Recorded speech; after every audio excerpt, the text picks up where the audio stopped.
আমাদের যে কম্পিউটারটা থাকে বা ল্যাপটপটা থাকে সেটা কিন্তু অনেক সময় অনেক স্লো হয়ে যায় এবং স্লো কাজ করে। কারণ কি? কারণ আমাদের কম্পিউটারে বা ল্যাপটপে বিভিন্ন প্রকার ভাইরাসে অ্যাটাক করে। এখন এই ভাইরাসে অ্যাটাক করার জন্য অনেকে কিন্তু টাকা পয়সা দিয়ে অ্যান্টিভাইরাস কিনে, যেটা ব্যবহার করে ওরা ভাইরাসটাকে রিমুভ করে ফেলতে পারে। এখন যারা আপনারা উইন্ডোজ ইউজ করেন, সেটা হতে পারে উইন্ডোজ 7, উইন্ডোজ 10 অথবা উইন্ডোজ 11, তাদের জন্য আজকে একটা ট্রিক্স দেখাবো। সেটা হচ্ছে উইন্ডোজের মধ্যে কিন্তু বিল্ডিং একটা স্ক্যানার আছে, সেটা হচ্ছে ভাইরাস স্ক্যানার, এবং এটা স্ক্যান করে বলে দিতে পারবো আপনার কি কি ভাইরাস আছে এবং ভাইরাসগুলোকে এসেও রিমুভও করে দিতে পারবো। তো চলুন সেই বিষয়টা আমি আপনাদেরকে দেখাবো, সেটা কি আপনি করবেন। সো আপনি যে কোনো অপারেটিং সিস্টেম থাকেন না কেন, ডাজেন্ট ম্যাটার, আপনি যদি উইন্ডোজ 10-এ থাকেন সমস্যা নাই, আপনি যদি উইন্ডোজ 11-এ থাকেন তাও সমস্যা নাই, যে কোনো একটা অপারেটিং সিস্টেমের যে কোনো ভার্সনে থাকলেই হবে। ওকে, সো ধরেন আপনার আমার যে পিসিটা আছে সেটা হচ্ছে উইন্ডোজ অপারেটিং সিস্টেমের ভার্সন হচ্ছে 10।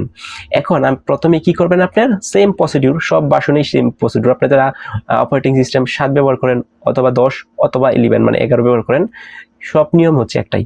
তো ফার্স্ট অফ অল আপনার যে মাউসটা এখানে রাখার পর আপনি কি করবেন, আপনার যে কিবোর্ড আছে এই কিবোর্ড থেকে আপনি হচ্ছে উইন্ডোজ প্লাস আর চাপবেন।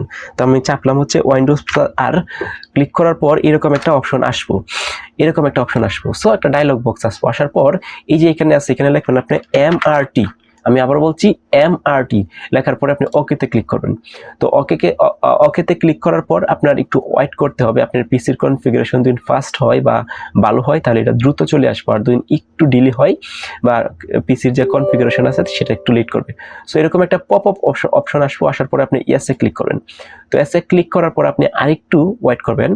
তো ওয়েট করার পর দেখবেন আরেকটা ডায়লগ বক্স আসবো আপনার সামনে। সো একটু ওয়েট করতে হবে। এই যে দেখেন একটা ডায়লগ বক্স আসছে, আসার পর আপনি এখানে নেক্সটে ক্লিক করবেন। নেক্সটে ক্লিক করার পরে যে নিচে 3 নাম্বার যে অপশনটা আছে দেখেন ফুল স্ক্যান, এখানে টিক চিহ্ন দিয়ে আপনি নেক্সটে ক্লিক করবেন। তো নেক্সটে ক্লিক করে দেওয়ার পরেই দেখবেন আপনার পিসিটা যেন আছে, আপনার কম্পিউটারটা, সেটা হচ্ছে এভাবে হচ্ছে স্ক্যান হওয়া শুরু হয়ে যাবে এবং এখানে একটা লেখা আসতে থাকবে এবং এই যে যেন একটা প্রগ্রেস আছে, এই প্রগ্রেসটা কিন্তু চলতে থাকবে।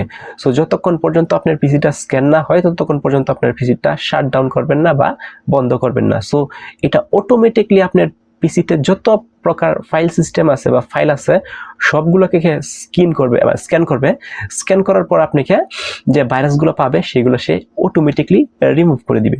সো এই যে দেখেন আমার এটা স্ক্যান হচ্ছে, স্ক্যান হইতে বেশ কিছু সময় লাগবে, সময় লাগার পর এটা স্ক্যান হয়ে যাবে। সো আপনাদের ক্ষেত্রে সময় লাগলেও আপনার পিসিটাকে শাট ডাউন করবেন না, মানে বন্ধ করবেন না। স্ক্যান হওয়ার পর আপনি ওকেতে ক্লিক করবেন, তাহলে অটোমেটিকলি আপনার পিসির যে ভাইরাসগুলো আছে সেগুলোকে রিমুভ হয়ে যাবে।